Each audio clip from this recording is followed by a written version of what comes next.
जरा सी देर को सकते में आ गए थे हम, जरा सी देर को सकते में आ गए थे हम, कि एक दूजे के रास्ते में आ गए थे हम, कि एक दूजे के रास्ते में आ गए थे हम, जो अपना हिस्सा भी औरों में बांट देता है, एक ऐसे शख्स के हिस्से में आ गए थे। जो अपना हिस्सा भी औरों में बांट देता है, एक ऐसे शख्स के हिस्से में आ गए थे हम। फरहान भाई शेर सुनना के दर्द ऐसा नजरअंदाज नहीं कर सकते,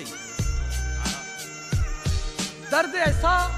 नजरअंदाज नहीं कर सकते, जब्त ऐसा कि हम आवाज नहीं कर सकते, जब्त ऐसा कि हम आवाज नहीं कर सकते। बात तो तब थी कि तू छोड़ के जाता ही नहीं, अब तेरे मिलने पे हम नाज नहीं कर सकते। बात तो तब थी कि तू छोड़ के जाता ही नहीं,